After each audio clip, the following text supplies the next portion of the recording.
Olá, eu sou a Joana e bem-vindos ao Iletrada. Gostava de começar este episódio a falar de uma forma misteriosa sobre o livro que trago hoje.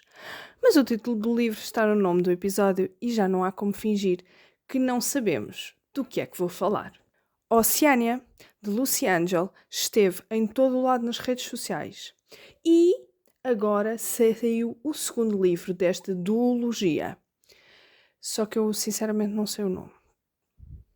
Não me tem aparecido tanto nas redes sociais como apareceu o primeiro. Pelo que, visto que há uma continuação deste primeiro livro, tenho a certeza que a Oceana terá vendido muito bem. Contudo, pelas opiniões que li, não tenho a certeza que tenha sido um livro adorado. Penso que muitas pessoas foram simpáticas nos comentários que disseram e, portanto, comecei a ler o livro com o preconceito de que não iria gostar, na esperança de ser surpreendida. Mas depressa a minha esperança esfumou-se. Quando me apercebi que o narrador era a personagem principal, que deveria ser destemida e sem medo, mas os diálogos dela são só infantis e mimados, tal como os de Runa, de Reinos Bastardos. É mais fácil mostrar que uma personagem em si é valente se, em vez de escrevermos diálogos desafiadores perante um vilão, tivermos falas ponderadas, enquanto mostramos que no pensamento da personagem está a enviar o vilão para o caralho ou para o outro lado qualquer. O livro inicia-se na contracapa e na própria capa.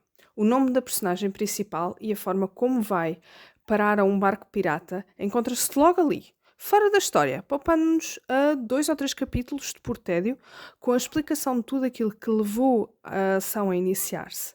Porém, nas primeiras páginas, deparamo-nos com uma imposição de cenas e diálogos que tentam criar um clima de dark romance que eu achei forçado. Após a troca de palavras acesas, surge-nos uma explicação pela qual esta princesa foi raptada do palácio. Já voltamos a esta parte, tenho coisas para dizer. A narradora, also known as personagem principal, also known as Catherine, informa-nos que daqui a 5 dias chegamos ao buraco dos monstros. Desculpe lá a menina que acabou de acordar num coma induzido, encontra-se num navio em alto mar, não sabe há quanto tempo está inconsciente. Qual foi a carta de navegação que leu? Qual foi o marco de posição de relativa que observou? Ou qual foi a indicação que o capitão lhe deu para saber que são 5 dias? Nenhuma, não é? Sabe se os ventos são favoráveis? Sabe se uma tempestade se vai abater sobre vós? Bem, não. Então a menina não sabe quanto tempo vai demorar a chegar ao seu destino. Voltando ao rapto da rapariga, se o pai a vendeu, como nos é dito no livro, por que não simplesmente entregá-la ao novo dono, com ela consciente? Porque é que simplesmente não a entregou aos seus compradores? Não faz sentido nenhum que tenham que lhe ter dado uma mocada na cabeça para a pôr a dormir, para a entregarem aos piratas. Pelo menos na minha cabeça, não. Mas a viagem segue, sem explicações. Param na Ilha dos Medos para abastecer. A princesa não deve sair do barco. É imperativo, mas infantil como é, faz exatamente o contrário do que lhe é dito.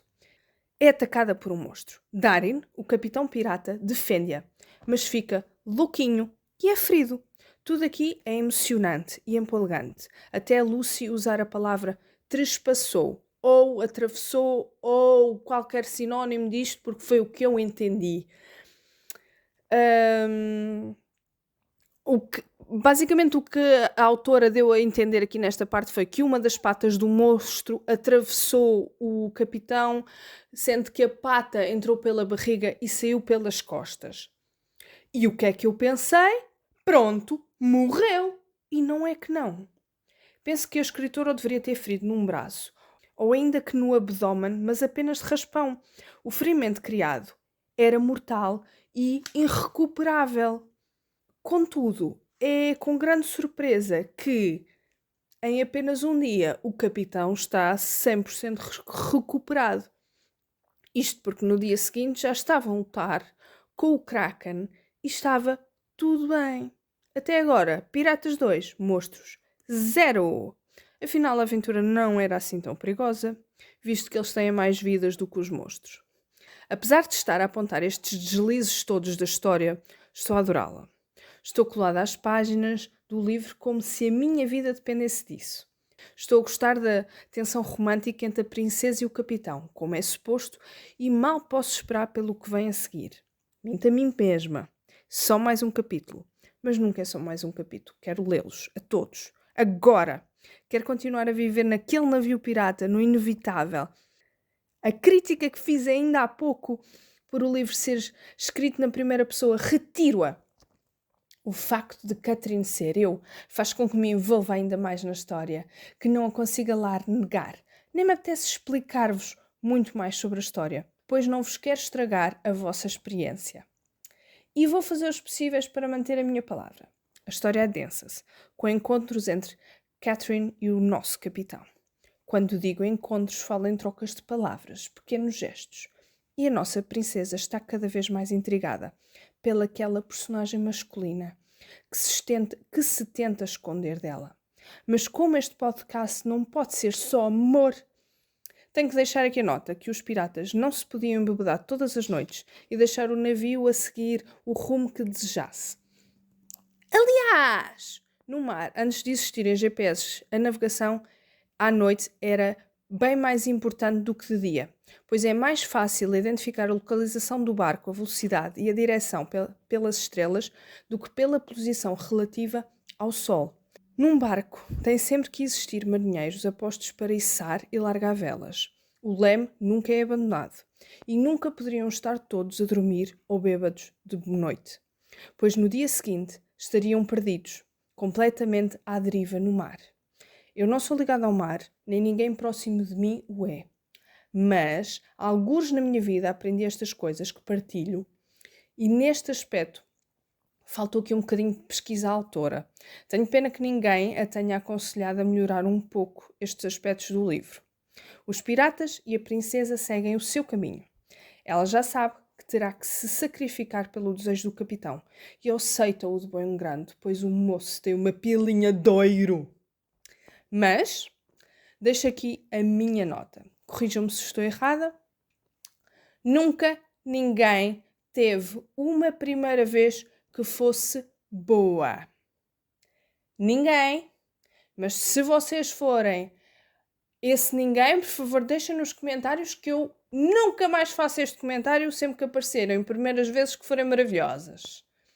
E então, ela como é uma princesa, eu tenho que deduzir que é a sua primeira vez. Nunca, jamais, uma princesa tem relações sexuais antes do casamento, não é verdade?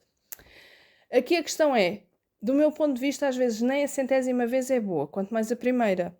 Não percebo porque é que esta cultura em que nos mostra nos filmes e nos livros, em que as primeiras vezes são boas, continua a insistir em criar estes momentos mágicos e incríveis quando a realidade não chega lá.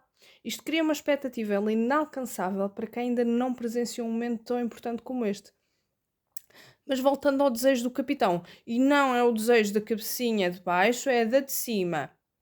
É muito frouxo. Bem, se calhar a cabecinha de baixo também, não sabemos. Na minha opinião, a Lucy deveria ter passado mais algum tempo em busca do que colocar neste grande desejo, porque é muito frouxo. Penso que terá implicações para as próximas seguintes, mas é tão pouquinho. Havia tantas formas diferentes de terminar este livro, tornando-o tão mais interessante, mas acabou com tão pouco, que apesar de ter gostado do livro, não me vai deixar saudade nem vontade de ler o segundo. Peço desculpa, Lucy, não está nos meus planos de ler o segundo, a não ser que me o ofereçam. A autora incluiu aqui neste livro histórias sobre luzes, bruxas do mar e tatuagens estúpidas, e a história no final intensificou-se para algo demasiado confuso e com pouca lógica. Ainda assim, eu tenho que deixar aqui um comentário um tanto ou quanto positivo. Eu acredito que a Lucy está num bom caminho da escrita. É um bom livro para um primeiro livro, mas deveria afastar-se desta história para o seu próximo livro.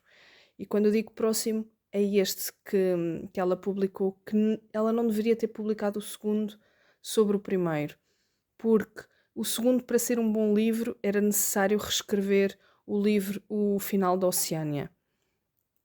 E não é possível fazê-lo porque ele está publicado. Mas ainda tenho mais um comentário à Lucy, que é, ela escreve muito bem, ela escreve no mesmo estilo da Sandra Carvalho e no seu primeiro livro conseguiu ser mais bem sucedida do que a autora conceituada, porque eu já li os livros da Sandra e achei-os intragáveis e, sinceramente, a Lucy dá 10-0 à Sandra, e apesar de serem exatamente o mesmo estilo.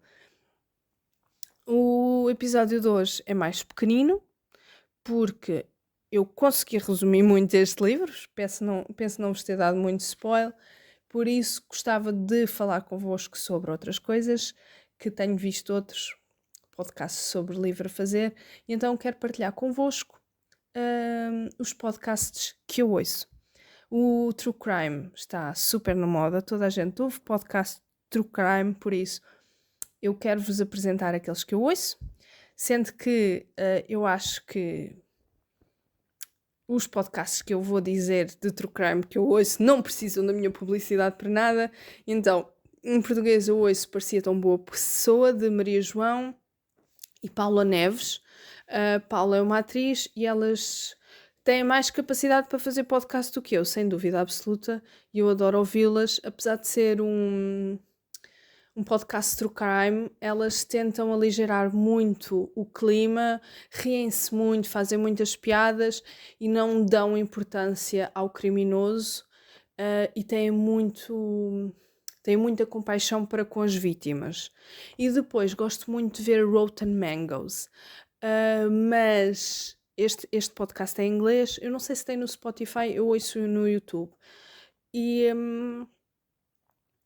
eu às vezes não consigo ver alguns episódios de Rotten Mangoes porque às vezes são muito fortes, porque eu não sei o nome da rapariga que dá a cara e que fala, mas ela é muito descritiva e tem ali, conseguem passar uma mensagem emocional muito grande. Eu às vezes não tenho estofo para aquela carga toda, mas eu gosto muito de ver, apesar de às vezes até ter pesadelos com aquilo. Depois, eu ouço muitos podcasts de açorianos, porque eu não sei porquê, mas tenho um fascínio pelo sotaque açoriano. Na verdade, eu sei porquê, mas não posso dizer aqui. Alguém pode vir a ouvir. Pelo que ouço 4 podcasts de açorianos, mas só há um que é sobre livros e é o Só se estraga uma estante, que é com a Ana Grifo e com qualquer coisa Tomé Gomes. Esqueci-me o nome, desculpa. Mas eu gosto muito de os ouvir. Já comprei vários livros porque eles falam no podcast deles sobre esses livros. Ainda não li nenhum, mas hei de ler eventualmente. E outro podcast que eu adoro é os livros da pizza. Os livros do caralho, eu não ouço. Peço desculpa. Sérgio Duarte e Bruno Henriques. Eu só gosto dos livros da pizza porque eu adoro o escárnio que eles dão nos livros.